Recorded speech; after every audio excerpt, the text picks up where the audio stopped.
तो hello friends, welcome to easy English summary. तो आज की क्लास में हम पढ़ने वाले हैं क्लास 8 का चैप्टर नंबर 2, जिसका नाम है लाख की चूड़ियाँ। ये जो चैप्टर है ये हिंदी की किताब का है। तो अब से हम लोग हिंदी का सिलेबस भी कवर करने वाले हैं। तो बिना टाइम को वेस्ट किए इस चैप्टर को स्टार्ट करते हैं। तो इस चैप्टर में जो लाख है उसका मीनिंग मनी वाला लाख नहीं है, पैसों की बात यहाँ पे नहीं की गई। लाख एक मटेरियल होता है जिससे कि चूड़ियाँ बनाई जाती है और वो कांच की चूड़ियों से काफी स्ट्रॉन्ग भी होती है। तो ये कहानी है राइटर के बचपन की।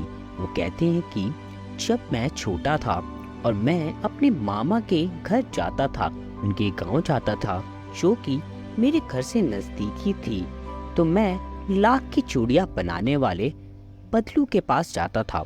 जो बदलू था वो उस गांव का काफी फेमस आदमी था।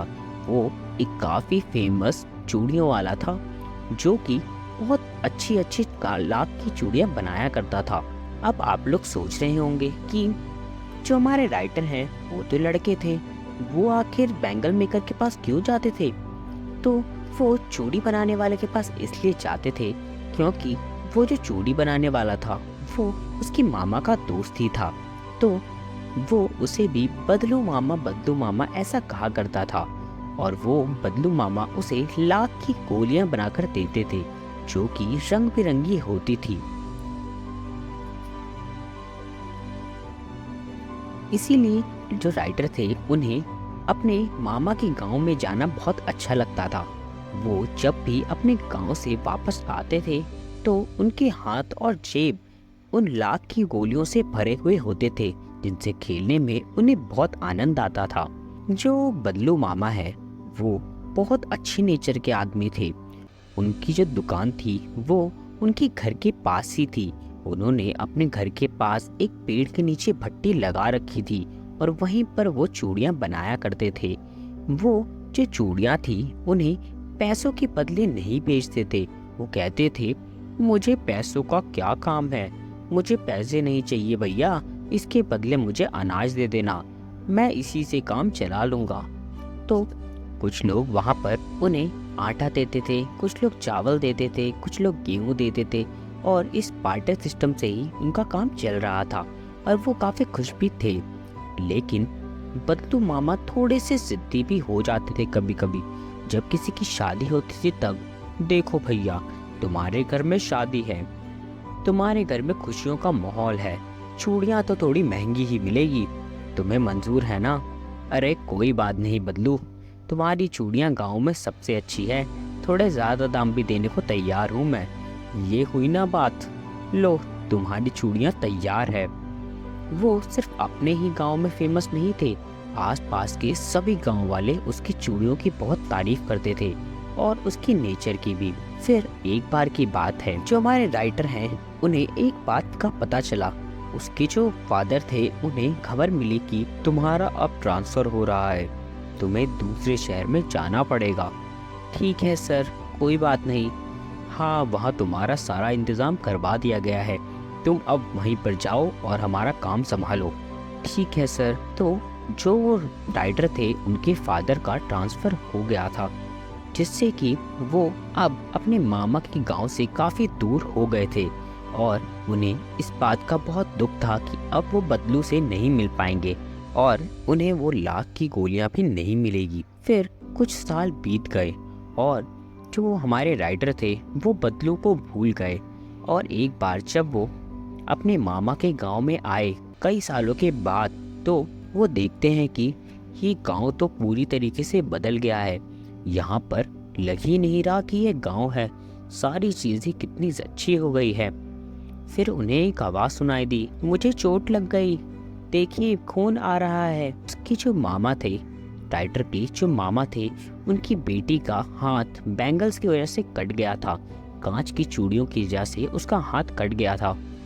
तुमने क्या पहन रखा था जो तुम्हारा हाथ कट गया? मैंने वो कांच की चूड़ियाँ पहनी थी जो मैंने कल खरीदी थी। अरे यार, तुम्हें कांच की चूड़ियाँ नहीं पहननी चाहिए, इसके बदले तुम लाख की चूड़ियाँ पहना करो। जो बदलू था वो हमेशा कहा करता था कि ये जो कांच की चूड़ियाँ हैं, इनसे मुझे बहुत नफ़रत है, क्योंकि इनसे जो लड़कियां हैं उनके हाथ कमज़ोर हो जाते हैं, कलाइयाँ कमज़ोर हो जाती है, तो उन्हें ये नहीं पहननी चाहिए और लाख की चूड़ियाँ पहननी चाहिए। और मुझे पता है ये शहर वाले भी बिल्कुल नहीं पसंद, लेकिन शहर अच्छा होता है, आप कभी आके तो देखो। ना ना, आप ही जाओ, तुम्हें तुम्हारा शहर मुबारक, मुझे मेरा गाँव। तो इससे जो राइटर हैं उन्हें याद आता है बदलू का, और फिर जो राइटर हैं वो बदलू के घर के लिए निकल जाते हैं। वो देखते हैं कि बदलू वहीं पर अपने काम की जगह पर आराम से खटिया डाल के लेटा हुआ है। वो काफ़ी पतला हो गया है और वो खांस पी रहा है। राइटर को ऐसा लग रहा था कि वो बीमार है, लेकिन ऐसा कुछ नहीं था। वो बीमार नहीं था, बस उसकी काफ़ी उम्र हो गई थी। फिर बदलू कहता है, अरे काफ़ी साल बाद आए यहाँ पर। हाँ मामा जी, तो काम कैसा चल रहा है आपका? काम तो खैर मैं क्या ही बताऊं, कोई आता ही नहीं है। सब लोग शहर में वो मशीनों से बनी हुई कांच की चूड़ियां पहनते हैं, तो अब कौन आएगा लाख की चूड़ियां लेने? हाँ ये बात भी है, मतलब आपका काम ठीक नहीं चल रहा है। हाँ कुछ ऐसा ही है। फिर उन्होंने एक पेयर बना रखा था चूड़ियों का, वो लाख की चूड़ियां बना कर रखते हैं। कहते हैं कि जमींदार की बेटी की शादी थी, उसके लिए उसने ये लाख की चूड़ियां बनवाई थी, लेकिन मैंने जब उससे पैसे मांगे तो कहता है इतने पैसे नहीं दूंगा मैं। अब बताओ, खुशी का माहौल है, ज़्यादा पैसे तो बनते ही हैं ना? हाँ बनते तो हैं। फिर नहीं दिए तो मैंने भी ये चूड़ियाँ उसे नहीं दी।